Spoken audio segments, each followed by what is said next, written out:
I'm Brian Groves. Welcome to Access San Angelo. Today we're joined with Teresa and Kim again, and we're going to talk about accessible parking. Thank you all so much for being here. Thank you for having us. All right, so let's start off with the basics. What's the purpose of an accessible parking spot? An accessible parking spot. Well, first, I love that you said accessible parking spots. We still see a lot of signs or hear handicap parking spot. And so one, what is the difference between a handicap parking spot and accessible parking spot?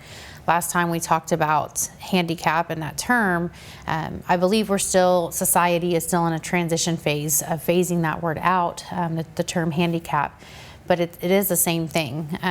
The spot is the same thing. It's an accessible parking spot. So you're still going to see signs, you're still going to see regulations and even policies and laws that say handicap parking spot. But really it's an accessible parking spot. And the purpose for that is for individuals living with disabilities who need to use that spot for their disabilities and be able to participate in the community and be able to live their lives and live a full quality life and park in that spot to go to businesses or events or again activities. So the purpose of an accessible parking spot is giving them access to be able to park there so they can participate. Yeah, and I want to point out that it's not optional for people who are under the regulatory scheme of the ADA.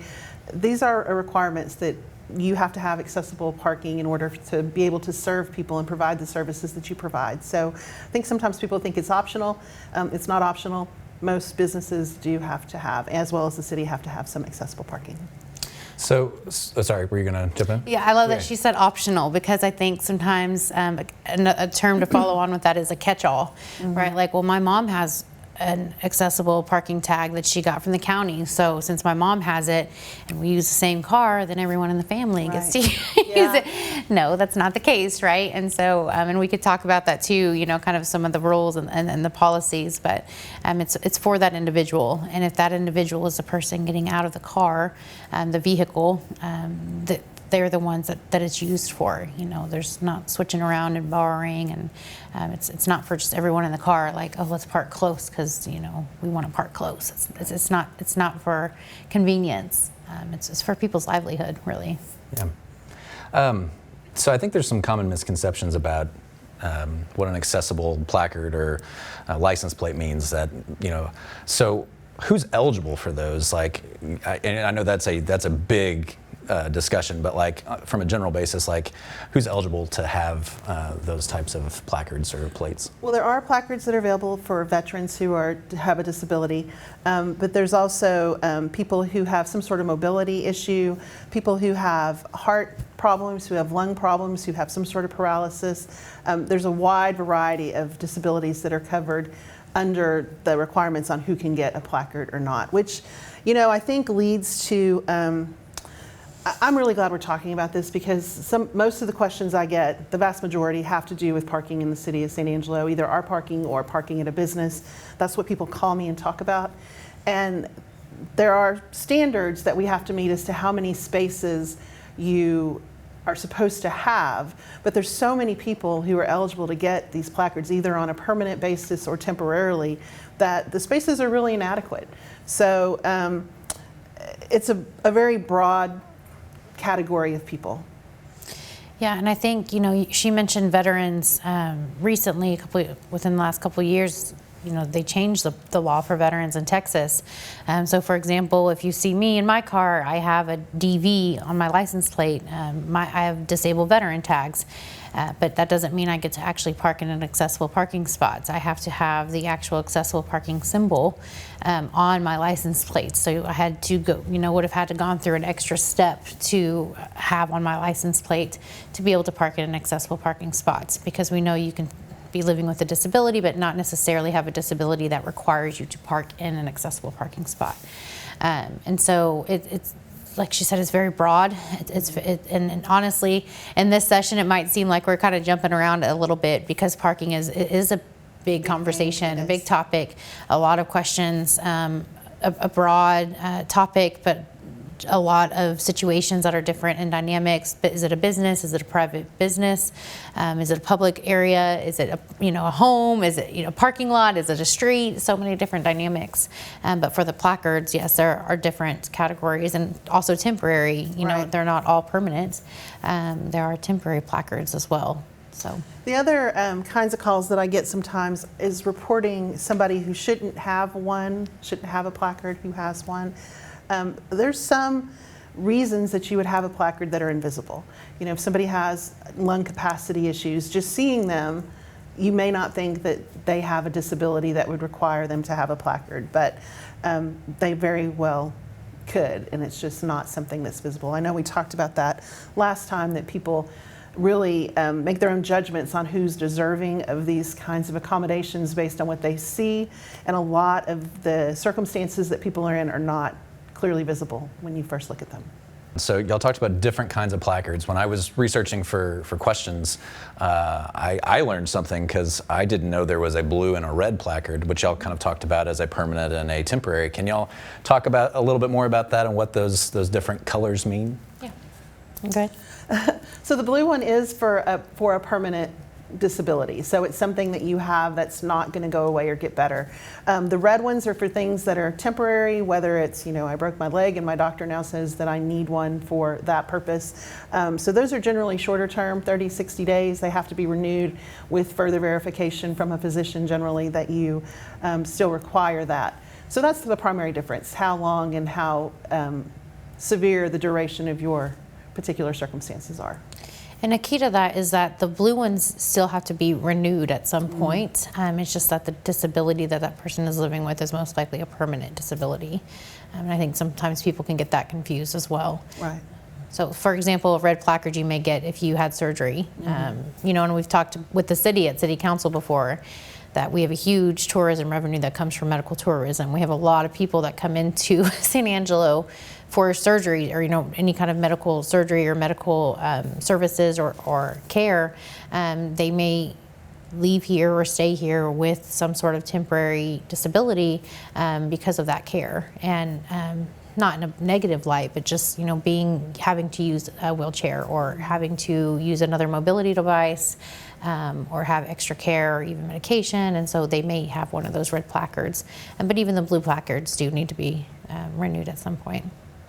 You touched on this earlier, Kimberly, about sharing placards or things like that. I know there are rules when it comes to sharing that. It's kind of interesting. When I was little, my granddad was in a wheelchair, and I can say that we took the blue placard from car to car, because that's where we would transport him in our car sometimes. And when I was reading, it's not as simple as doing that. Like you kind of can't do that. Is that right, or is there what are the rules? Maybe I read that wrong, but no, I think you can. The placard actually goes with the person. So Okay. if you're transporting your granddad and he's in a wheelchair and he needs that assistance, then you can put it in whatever vehicle he is being transported in. But I think people sometimes say, and I know of circumstances where they say, my granddad's in a wheelchair, he has a placard, I'm just going to go to the grocery store and use his placard when he's not with you. So the answer is yes, generally, as long as the person who needs that assistance and that accessible spot is present. And when they're present, I've seen or been told, or got a phone. I get phone calls as well, or experienced where that person may be with them. In your scenario you just provided, if they say that grandfather is with them, but they're staying in the vehicle, and the other person who is not potentially living with a disability, and who does not have the placard or have the rights to the placard, they still park there in the accessible parking spot, and they run into the store. They just got to grab something real quick. But the person that the placard is for is staying in the vehicle. Like, they don't actually, that's a situation where we want people to just be a little bit more considerate, right? Because like she said, the requirements of the ADA, those are the minimum requirements. If you have a parking lot of 50 spaces, I think it's 2 spots that you're required to have accessible parking spots.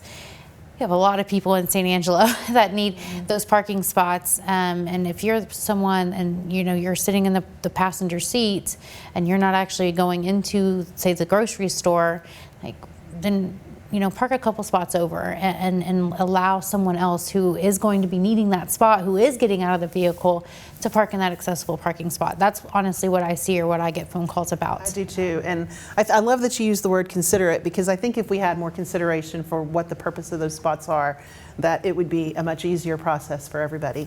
So I think there's a perception out there that sometimes it's the people without any kind of disabilities that are complaining, or those are the ones who are violating the parking rules. But I also get the complaints that there is a sedan parked in a van spot, and the van who actually needs that spot to have somebody come in and out, those bigger doors, is not able to park there, and that person's not able to get in and out of the facility because there's a car who doesn't need a van spot parked in that location. And again, if that person had just been considerate, they would have parked someplace else to allow a van actually to go there.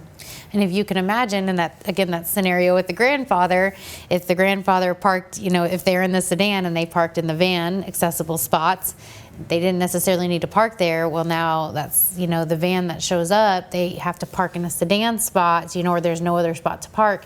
Again, like that sedan could have parked somewhere else. And so it's just, it's a lot of consideration, and it does take that extra second, the same extra second that we've been asking for the last couple of years here. It just is everybody to take, not just people who aren't living with disabilities, but people that are, because there are people who need that van accessible spots, and we can talk about the lines that are next to an accessible parking spot. But if you are in a sedan, consider, parking in a spot that doesn't have the lines. And if there isn't one, we understand, again, there's not a lot of spots, but if there have been times where there isn't one of those spots available because there's people sitting there in the car in an accessible spot that don't necessarily need to be there because they're not the ones that needed to get out of the car. They're sitting in the car and they could have parked somewhere else. And that's hard, right? Because we don't want to seem like we're being, we don't want to seem, appear rude or discriminatory or like we're having a lack of understanding, because we understand, like we've all needed to just run in the store real quick, right? But we do have to be considerate of others and recognize, one, it's not just the law. You can't just use the placard for yourself when you don't need it and it's not yours. But two, if you're not, the person who the placard is registered to is not the person leaving the vehicle, then you need to consider parking somewhere else. Yeah. So, go ahead. So I want to talk a little bit about some of the other concerns that I hear. People parking too close to the accessible spot is a pretty common thing I hear. People parking into the striped area of a van spot, and that's generally, in my experience, a big pickup. Is a little too big for the regular spot, and they see this nice accessible spot and they just pull right in and cover up some of the striped areas. What Kim has referenced, that the person who the placard is for is actually not going anywhere. They're staying in the car, but yet somebody is still parking there, which again is a courtesy.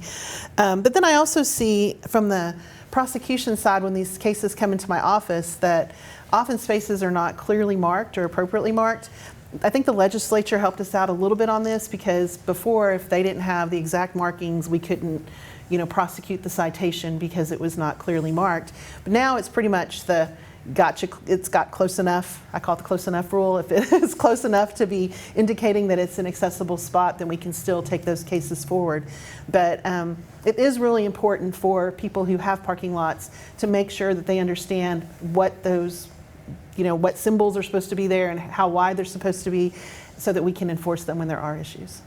So both have said lines. I want to kind of dive deeper into this. So I know what you're talking about. I think everybody does, those lines next to the parking spot. What are those for? What are the purpose? And what should people be looking out for when they see those? Because like you said, and I'm probably guilty of it too, of parking too close or parking a little bit over. Right. But what are those for, and what should people do? Right, those diagonal lines, I think some people in most cases, they should be right next to a ramp on, at the sidewalk and the entrance. And I think sometimes people mistake them for, oh, it's so people can walk and be close to the sidewalk and close to the ramp. It's for pedestrians. But if it's right next to an accessible parking spot, it's for a van that has been adapted for a mobility device to be able to unload a ramp, so a person who is using a wheelchair or other mobility device is able to get out of the vehicle. And if a van is parking and someone is parked in those lines, the ramp can't unload, right? Whether it's a manual ramp or an electric or motorized ramp. And it's to allow for that space to do that. And ramps, I mean, they're all different sizes, and the way they modify the vehicles now are all different. But I mean, I'll tell you that those vehicles, those modifications are very expensive. They have vans that people can drive even though that person, their disability is that they're paralyzed, but they can still drive a vehicle. And there's modifications, where families have a child and they are trying to get their child out of the vehicle, but they can't if someone is parked in those lines or too close to those lines, and not just getting out, but also getting in. So if you have a van, and we know someone personally that this has happened to, and it's not my story to tell, but to give an example is you have a van that's parked there, and then you have someone that comes and parks in the line on those lines, but they've already got out of their vehicle and they're out and about. When they come to get back in their vehicle, how are they supposed to get in their vehicle? West Texas is hot, so if it's 110 degrees in the middle of the summertime and they can't get back in their vehicle and they don't know who this person is that's parked on the lines, they're just really forced to just sit there. You can't just get in on the other side and crawl through the vehicle. And it's unfortunate. And do you call a tow truck, and then do you pay for that? Who pays for that? I mean, and not even to think about the logistics, but to think about the emotions that come with that. And just the emotional and the mental situation that you're now in of, why do I even go out? Why do I even try? So it does have lasting impact, and very negative impact that people may not recognize. And again, it could be just a quick, I just have to drop this off for my kid. I just have to take his lunchbox in, or I just have to go grab, this quick juice box, or just, something smaller, just drop off these papers in the office. But again, these spots are people's livelihood. This is how people access their community. And so that's what those lines are for, and why it's so important not to park in them or near them, or again, if you're a sedan, to please find a different accessible spot to park in if you're not a van. Well, I think we've all had that experience where the person parks too close to us and you can barely open your door and you have to squeeze in. And that's an option for a person who does not have a disability. But if you're in a chair or you have an assistive device or you need to do one of these ramps, you have to be able to open your door fully. So like she said, it's not an option to go on the other side. That's what I've heard. Why don't they just go around the other side? Well, there's not a ramp on that side. Or, well, they could still open their door, yeah, but they couldn't open it enough that they were able to access their vehicle. So we talked about placards and license plates. If someone is interested in obtaining those, or if they don't know anything about them, where do they go to get more information and potentially get those tags? Yeah, the tax assessor collector's office has the application forms, and DPS is the one who actually approves those. So I would recommend that you go online and download the form. And I can provide you a link that you can put up for we'll people. Put it on the screen while you're talking. So that you know what information you need to provide in order for that to be approved. It's just like any other decal or thing that goes on your car. It's going to go through that process. So going on to the business side, what types of businesses are required to have accessible spots? And in addition to those spots, are they required to do anything else to provide access to those spots? Well, I'll tell you from my perspective, anybody who's open to the public needs to consider what the accessible parking spot requirements are for their facility. I get calls from businesses that say, how many spots do I need? And my answer is always like, I don't know. And the reason I don't know is because it's very dependent upon what kind of business you have, how many parking spots are you supposed to have per city code, and then as Kim referenced earlier, the number of accessible spots is a certain percentage of your total spots, and your van spots is a certain percentage of your accessible spots. So it is a determination that each business needs to make on their own, evaluating their own parking situation. We do have a new process at the city that we're trying to get information out to business owners that if you're restriping your parking lot, you do need to upgrade your spaces to the new 2010 parking requirements, which is going to require probably more spots, particularly van, I think, spots, but we're asking you to come in and have us evaluate that to make sure that your parking spaces are compliant as the regs require today versus, 1992. Right. And as we sit here downtown, you think about in one block, just looking in one direction, you have how many businesses in one block, on one side of that block. And how can we answer that question of how many spots am I required to have? And you might see some businesses have a little sign outside of their business that says this is for us, for our business parking only, or this is reserved for our customers only. So how do you answer the question of how many accessible parking spots am I required to have? And it is a difficult question to answer when we're in this situation and all they have is street parking. We don't have a parking lot. Are we all supposed to have an accessible parking spot, at least one each? Because then it would be every other parking spot, which we know isn't necessarily reasonable with as many people visit our downtown area. But what we can do as a community is we can have those business owners, and I would encourage, if you're watching this, as business owners, if you're on the same block, to come together and say, okay, we all have businesses like right here on the same block, and let's look around and see. We don't even have any accessible spots between this intersection and this intersection. There are none. Where can we put accessible parking spots that are fair and reasonable? Where's the ramp? Where's the closest sidewalk? Where's the ramp? Do we just put them at the end, or can we put them at the middle? Or hey, let's call the city and ask the city what is their recommendation. Let's call Kim Henry. Let's call Disability Connections. Let's call some of these advocates. But let's come together and come up with a solution. And you don't, again, have to just meet the ADA standard. That, again, is the minimum requirement. But rather come together and say, how many do I have to have? Rather say, how many can I have so that our patrons and people that want to come shop here and people that have never shopped here because they can now come shop here because they have access to shop here and they have access to come to our business or come participate in our activities and our events. And I think that's something that if each city block, I'm gonna get emotional, but if each city block in San Angelo could do, it would change the environment of people for San Angelo. Yeah, and that is one of the things that we are looking at. Downtown especially has lots of challenges when it comes to accessibility. The curbs are really high, which means a ramp would have to be very, very long. But we are looking at spaces where there's maybe a driveway for deliveries to check the slope on that driveway, and if it's appropriate, then we're placing accessible spots next to that driveway. So we're double using what started out as a driveway as a ramp. And as we are going through downtown and we're making improvements, we are making things, I think, better.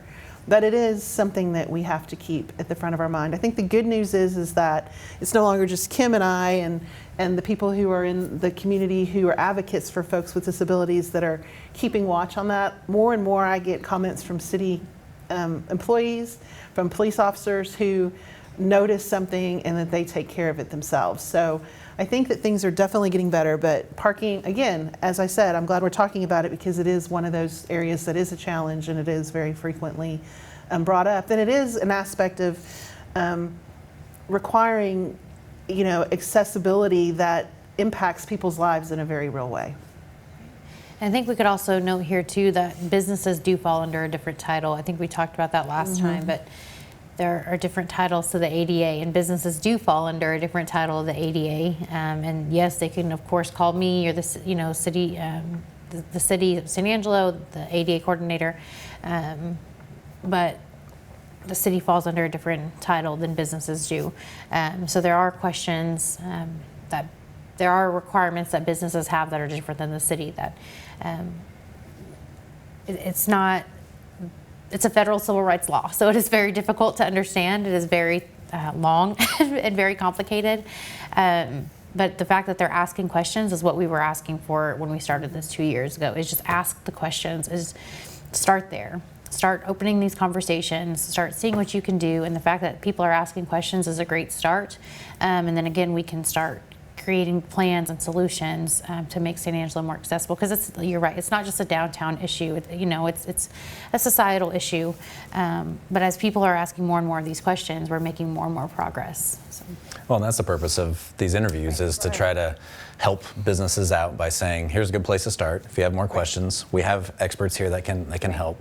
I don't think we've talked about this yet, but when it comes to where the accessible parking spots are located, are there requirements? I know that depends on the business, depends on the location, but is it so many feet from the entrance, or can y'all talk about that? Well, it's really not so many feet from the entrance, because just from the City Hall building, our parking lots are quite a distance from the entrances, but they need to be close to the entrance. They can't be at the back part of the parking lot. They need to be the closest spots towards the entrance, which, when it's 110 degrees outside and that's sitting empty and I'm parking all the way at the back of a parking lot, I understand that resentment towards having those empty spots there. But when you think about it in terms of somebody who does have a mobility issue, whether it's your grandfather or my mom and dad or whomever that may be, you want to be as close as possible, because one, they generally don't tolerate differences in temperature the same way that somebody without, a disability will. So they need to be inside faster, but also it's hard pushing somebody in a chair. And it's hard propelling yourself in a chair, and it's hard walking with the walker. So, yeah, as close as possible. Well, like we said, back in October of 2022, is that everyone's mobility, everyone's ability to do things is temporary. Mm-hmm. At some point, everybody's going to need help, and whether you like it or not, honestly, to say it lightly, and you may not experience what it's like to be living with a disability. You may not know somebody who has ever had to use a wheelchair, or who's had a service dog, or who's a caretaker for someone living with a disability.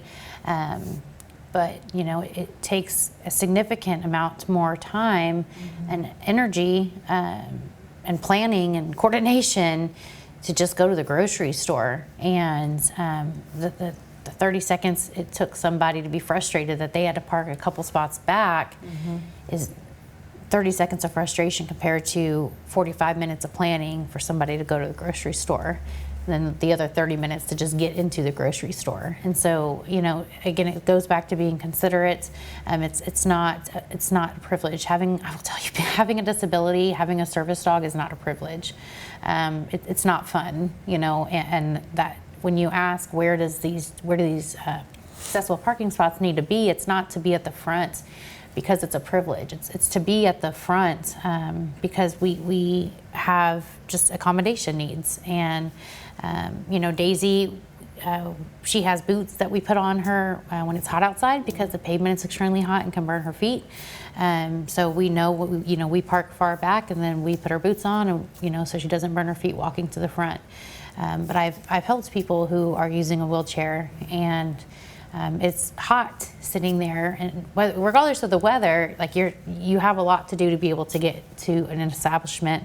But I've seen some of these spots, accessible parking spots, be placed more of a convenience, and so that's kind of what I would recommend. Is if you're asking yourself, where do I put this accessible parking spot?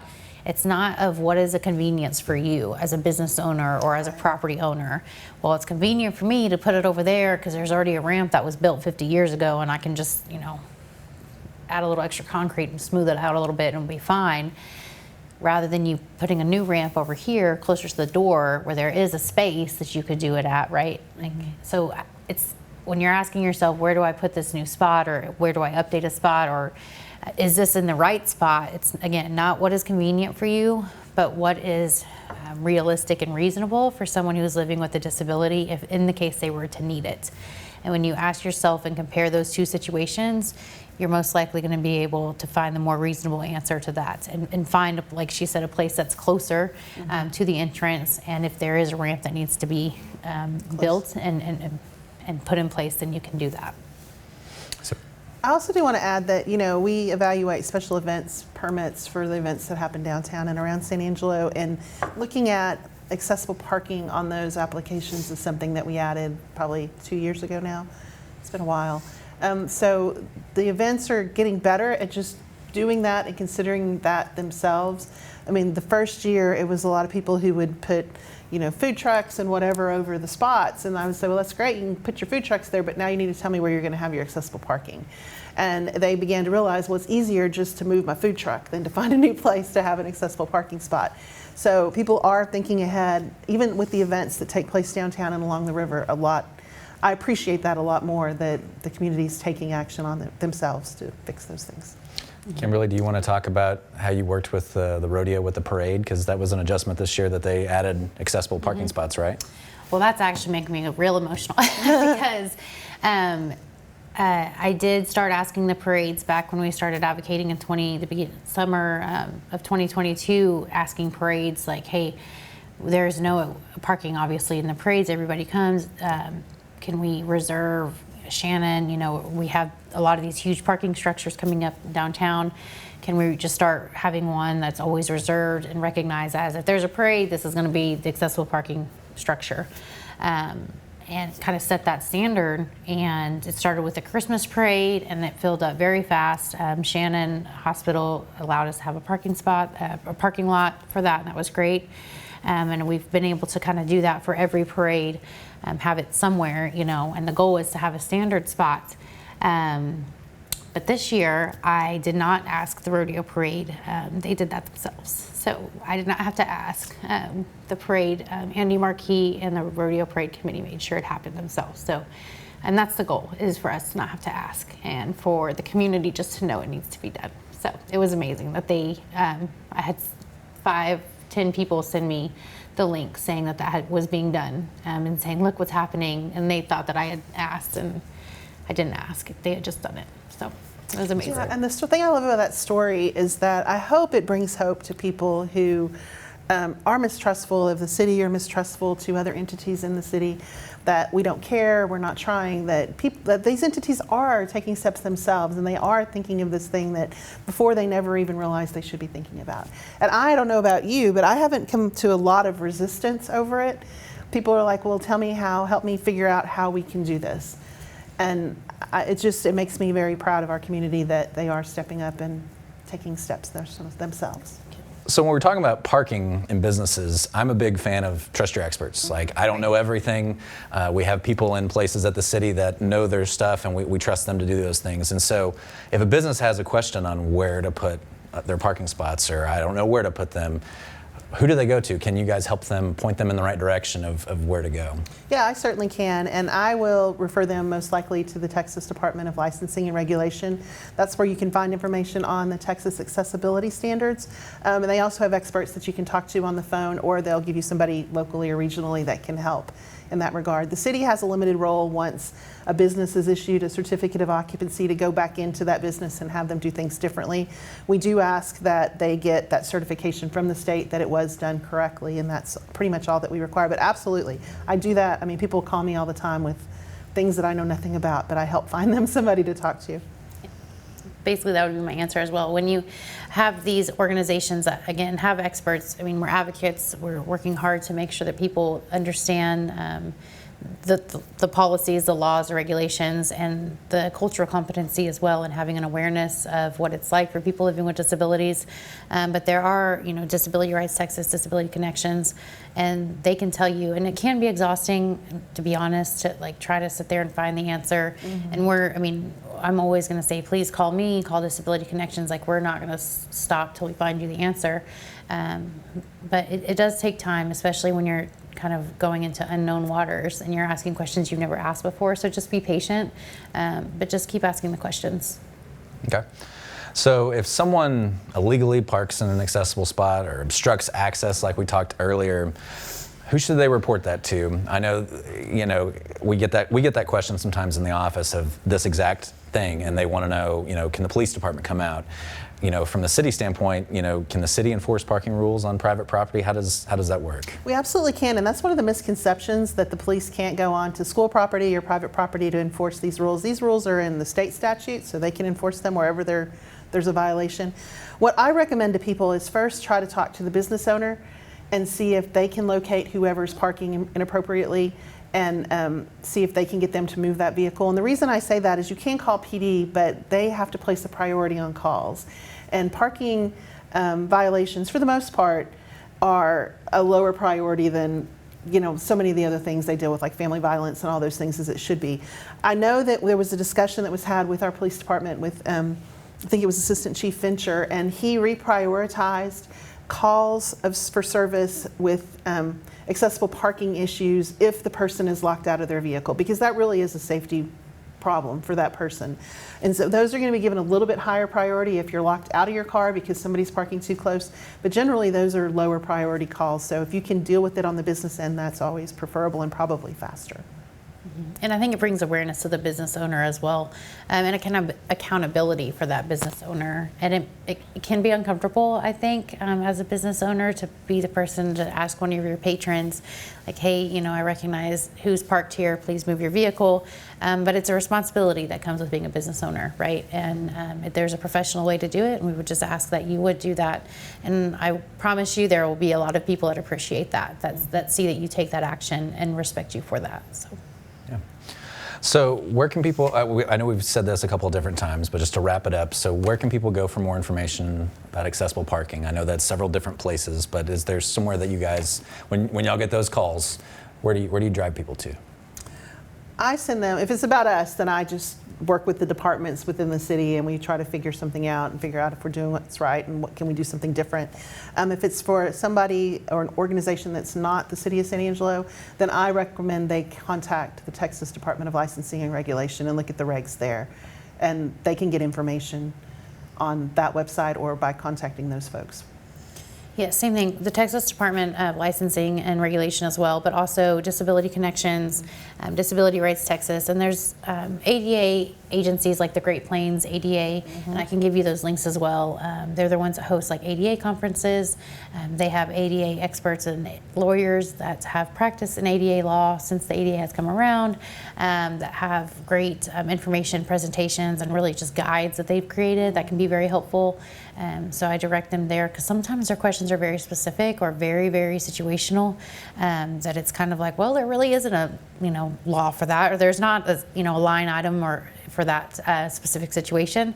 So I'm just trying to find them the answer, but usually those are the top ones that I provide them, direct them to. And ADA.gov is also a really good website just to learn the basics of the Americans with Disabilities Act, just generally. Right. Yes, and our website, our Facebook page, the Advocacy, San Angelo Advocacy for Access Facebook page, we've developed some additional trainings in addition to this here as well. Some trainings just of basics in addition to supplement this, and dive a little bit deeper into some things, and more of like cultural competency, cultural awareness of what it's like being a person living with disability and things to consider, and really just to open up people's mindset and awareness and hopefully help people understand a little bit better. So again, not just to follow the law and the policies, but help people see from a different perspective. So that can help as well.